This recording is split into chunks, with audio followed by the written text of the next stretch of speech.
Eu sou um mago negro e eu não quero seu like. Quero mostrar-lhe a alquimia.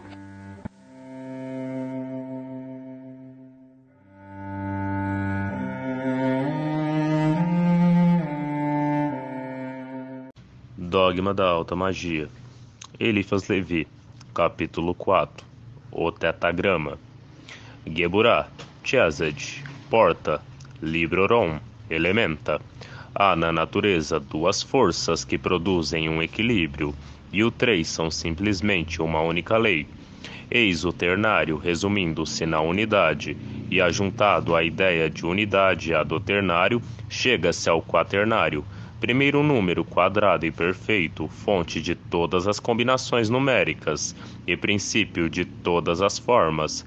Afirmação, negação, discussão, solução. Tais são as quatro operações filosóficas do espírito humano.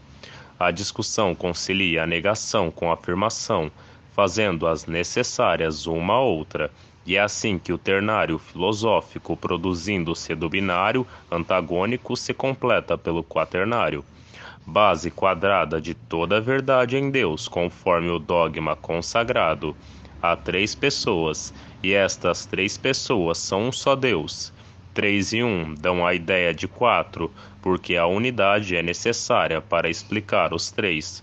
Por isso, em quase todas as línguas, o nome de Deus é de 4 letras, e, em hebreu, estas 4 letras fazem 3, porque uma delas que se repete 2 vezes, a que exprime o verbo e a criação do verbo.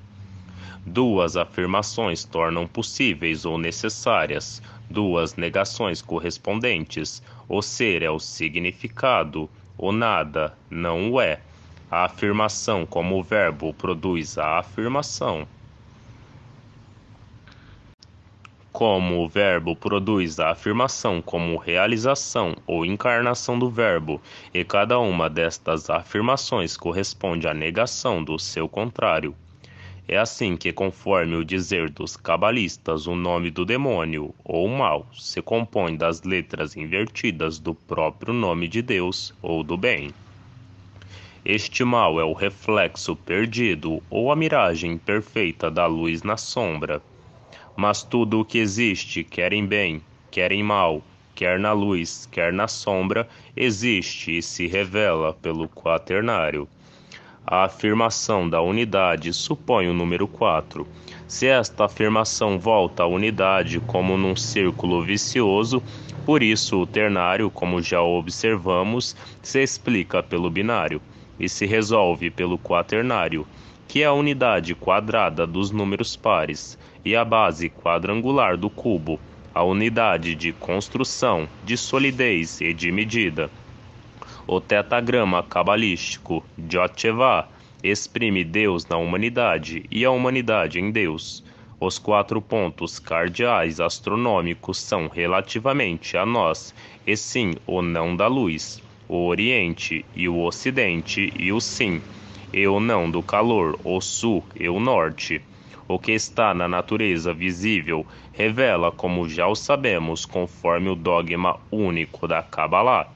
O que está no domínio da natureza invisível, ou das causas segundas, todas proporcionais e análogas às manifestações da causa primeira.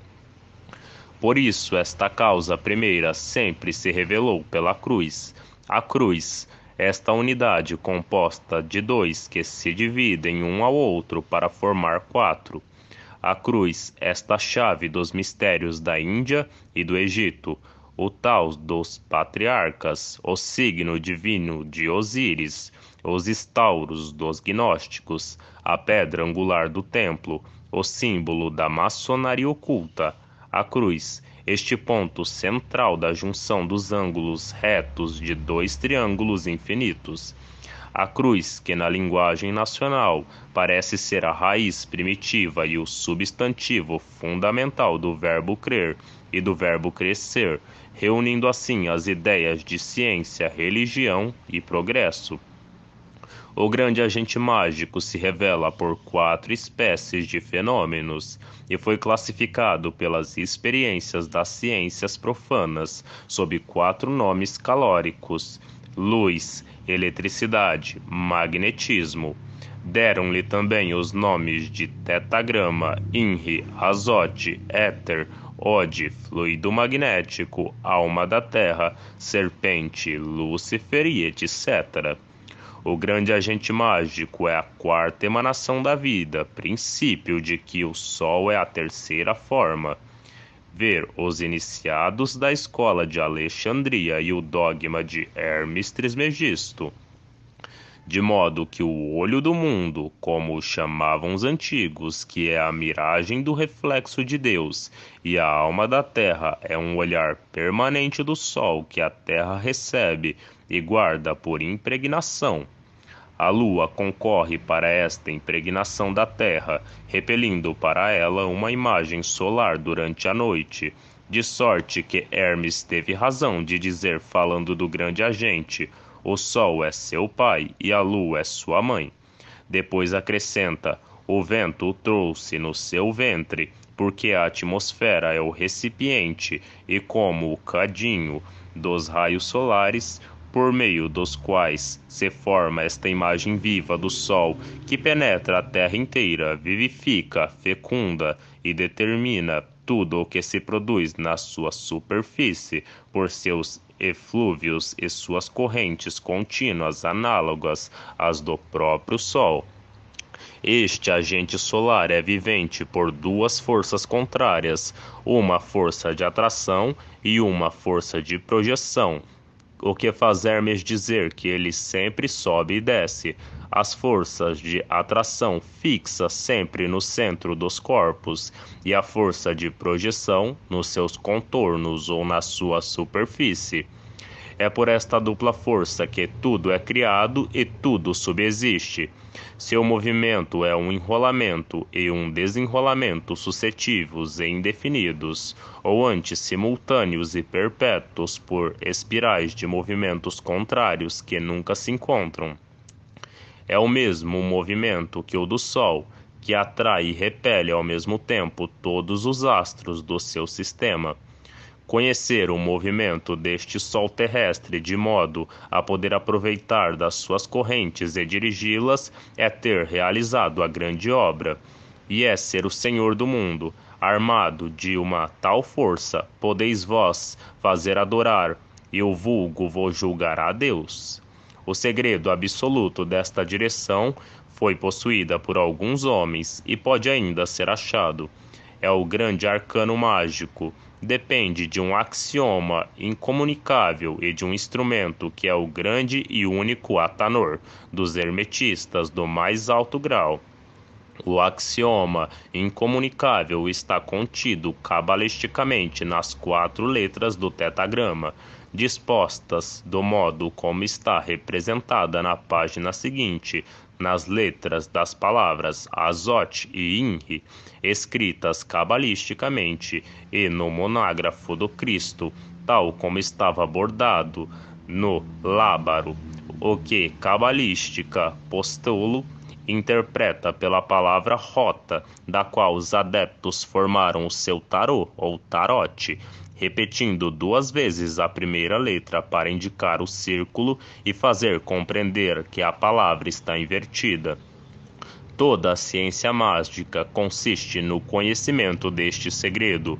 Conhecê-lo e ousar servir-se dele é a onipotência humana, mas revelá-lo a um profano é perdê-lo. Revelá-lo até a um discípulo é abdicar em favor deste discípulo, que em partir deste momento tem o direito de vida e morte sobre o seu iniciador. Falo no ponto de vista mágico, e o matará certamente, temendo a si própria morte. Isto nada tem de comum com os atos qualificados de assassinatos em legislação criminal, desde que a filosofia prática, que serve de base e ponto de partida às nossas leis, não admite os fatos de enfeitiçamento e influências ocultas.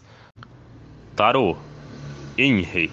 Nós entramos aqui em revelações estranhas e nos preparamos para todas as incredulidades e todos os desprezos do fanatismo incrédulo, porque a religião voltariana tem também seus fanáticos, muito embora contra a vontade das grandes sombras que devem amoer-se agora, de um modo lastimoso, nas carneiras de Panteão, enquanto o catolicismo, sempre forte com suas práticas e seu prestígio, canta o ofício sobre suas cabeças. A palavra perfeita, a qual é adequada ao pensamento que a exprime, contém sempre virtualmente ou supõe um quaternário, a ideia e suas três formas necessárias correlativas, depois também a imagem da coisa expressa com os três termos do juízo que a qualifica. Quando digo o ser existe, afirmo implicitamente que o nada não existe. Uma altura, uma largura, que a altura divide geometricamente em dois, e uma profundidade separada da altura pela intersecção da largura, eis o quaternário natural composto de duas linhas que se cruzam. Há também na natureza 4 movimentos produzidos por duas forças que se sustêm, uma outra por sua tendência contrária. Ora, a lei que rege os corpos é análoga e proporcional àquela que governa os espíritos, e a que governa os espíritos é a própria manifestação do segredo de Deus, isto é, do mistério da criação. Suponde um relógio de duas molas paralelas com uma edentação que as faça mover em sentido contrário, de modo que uma afrouxando-se aperte a outra. Assim o relógio se dará corda por si mesmo, e tereis achado um movimento perpétuo. Esta indentação deve ser para dois fins e de grande precisão. Será impossível de se achar? Não o cremos, mas quando o homem a tiver descoberto, este homem poderá compreender por analogia todos os segredos da natureza. O progresso em razão direta da resistência. O movimento completo da vida é assim, o resultado perpétuo de duas tendências contrárias que nunca são opostas. Quando uma das duas parece ceder, a outra é uma mola que recebe corda, e podeis esperar uma reação de que é muito possível prever o movimento e determinar o caráter. É assim que na época do maior fervor do cristianismo, o reino do anticristo foi conhecido e predito. Mas o anticristo preparará e determinará a nova vinda e o triunfo definitivo do homem-deus. Ainda isto é uma conclusão rigorosa e cabalística contida nas premissas dos evangelhos. Assim, a profecia cristã contém uma quádrupla revelação. A primeira, a queda do mundo antigo e o triunfo do evangelho sob a primeira vinda. Segunda, a grande apostásia e vinda do anticristo. Terceira, a queda do anticristo e a volta às ideias cristãs. Quarto, o triunfo definitivo do Evangelho, ou segunda vinda, designada sob o nome de juízo final. Esta quádrupla profecia contém, como se pode ver, duas afirmações e duas negações. A ideia de duas ruínas ou mortes universais e dois renascimentos, porque a toda ideia que aparece no horizonte social se pode assinar, sem temor de erro, um Oriente e um Ocidente, um Zênite e um Nadir. É assim que a cruz filosófica é a chave da profecia, que se podem abrir todas as portas da ciência, com o pentáculo de Ezequiel, cujo centro é uma estrela formada de cruzamento de duas cruzes. A vida humana também não é formada destas 4 fases ou transformações sucessivas: nascimento, vida, morte e imortalidade? E notai que a imortalidade da alma necessita, como complemento do quaternário, é cabalisticamente provada pela analogia, que é o dogma único da religião verdadeiramente universal, como é a chave da ciência e a lei inviolável da natureza. A morte, com efeito, não pode ser um fim absoluto, do mesmo modo que o nascimento não é um começo real. O nascimento prova a pré-existência do ser humano, pois que nada se produz do nada, e a morte prova a imortalidade, porque o ser não pode cessar de existir, do mesmo modo que o nada não pode cessar de não existir. Ser e nada são duas coisas, duas ideias absolutamente inconciliáveis.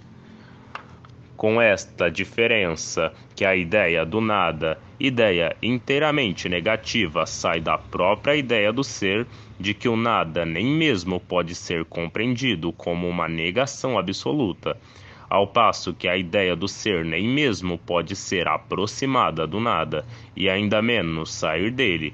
Dizer que o mundo saiu do nada é proferir um monstruoso absurdo. Tudo o que existe procede do que existia. Por conseguinte, tudo o que existe nunca poderá não existir mais. A sucessão das formas é produzida pelas alternativas do movimento. São fenômenos da vida que se substituem uns aos outros sem se destruírem. Tudo muda, porém nada perece. O sol não está morto quando desaparece no horizonte. Até as formas mais móveis são imortais e sempre substituem na permanência da sua razão de o ser, que é a combinação da luz com os poderes agregativos às moléculas da substância prima. Por isso elas se conservam no fluido astral e podem ser evocadas e reproduzidas conforme a vontade do sábio, como veremos ao tratar da segunda vista e da evocação das lembranças na necromancia e noutras operações mágicas. Voltaremos a tratar do grande agente mágico no quarto capítulo do ritual, no qual acabaremos de indicar os caracteres do grande arcano e os meios de prender este formidável poder. Digamos aqui duas palavras dos 4 elementos mágicos e dos espíritos elementares.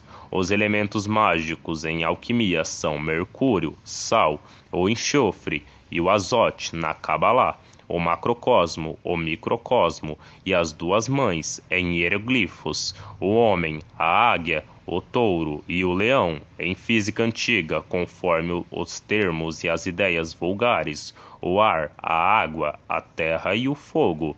Em ciência mágica, sabe-se que a água não é a água ordinária, que o fogo não é simplesmente o fogo, etc. Estas expressões ocultas um sentido mais elevado. A ciência moderna decompôs os 4 elementos nos antigos e encontrou neles muitos corpos considerados simples. O que é simples é a substância prima e, propriamente dita, só há, pois, um elemento material, e este elemento se manifesta sempre pelo quaternário, nas suas formas. Conservamos, pois, a sábia distinção das aparências elementares, admitida pelos antigos, e reconheceremos o ar, o fogo, a terra e a água pelos 4 elementos positivos e visíveis da magia. O sutil e o espesso, o dissolvente rápido e o dissolvente lento, ou os instrumentos do calor e do frio, formam em física oculta os 2 princípios positivos e os 2 princípios negativos do quaternário, e devem ser figurados assim: o azote, a águia, o ar; o enxofre, o fogo, o leão; a água, o homem, o mercúrio; o sal, o touro, a terra. O ar e a terra representam assim o princípio masculino. O fogo e a água se referem ao princípio feminino, pois que a cruz filosófica dos pentáculos é, como já dissemos, um hieroglifo primitivo e elementar do Ligan dos gnosofistas. A estas 4 formas elementares correspondem as 4 ideias filosóficas seguintes: o espírito, a matéria, o movimento, o repouso. A ciência inteira, com efeito, está na inteligência destas 4 coisas que a alquimia reduzia a 3, o absoluto, o fixo, o volátil, e que a Cabala refere à própria ideia de Deus, que é a razão absoluta, necessidade e liberdade, tríplice noção, expressa nos livros ocultos dos hebreus, sob o nome de Keter, Roquimá e Biná, para o mundo divino de Tiferat, o Essed e Geburá, no mundo moral, enfim, de José e Rod e Nitzá.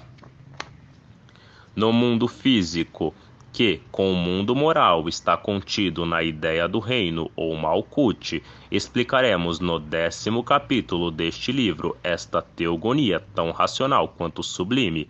Ora, os espíritos criados, sendo chamados à emancipação pela prova, são colocados desde o seu nascimento entre estas 4 forças, 2 positivas e 2 negativas, e são opostos em condições de afirmar ou negar o bem, de escolher a vida ou a morte, achar o ponto fixo, isto é, o centro moral da cruz é o primeiro dos problemas que lhes é dado para resolverem.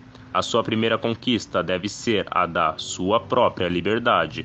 Começam, pois, por ser arrastados uns ao norte, outros ao sul, uns à direita e outros à esquerda. Enquanto não são livres, não podem ter o uso da razão, nem encarnar-se, a não ser em formas animais. Estes espíritos não emancipados, escravos dos 4 elementos, são os que os cabalistas chamam os demônios elementares, e povoam os elementos e correspondem ao seu estado de servidão. Existem, pois, realmente silfos, ondinas, gnomos e salamandras, uns errante e procurando encarnar-se, outros encarnados e vivendo na terra. Estes são os homens viciosos e imperfeitos. Voltaremos a este assunto no 15º capítulo, que trata dos encantamentos e dos demônios. É também uma tradição de física oculta e que fez ser admitida pelos antigos a existência das 4 idades do mundo. Somente que não se dizia ao vulgo que essas 4 idades deviam ser sucessivas, como as 4 estações do ano, e renovar-se também.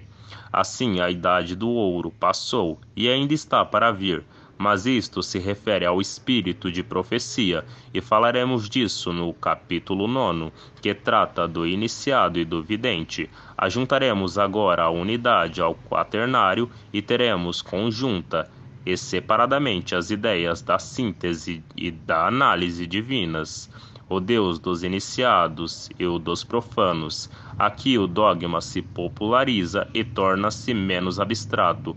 O grande Hierofante intervém.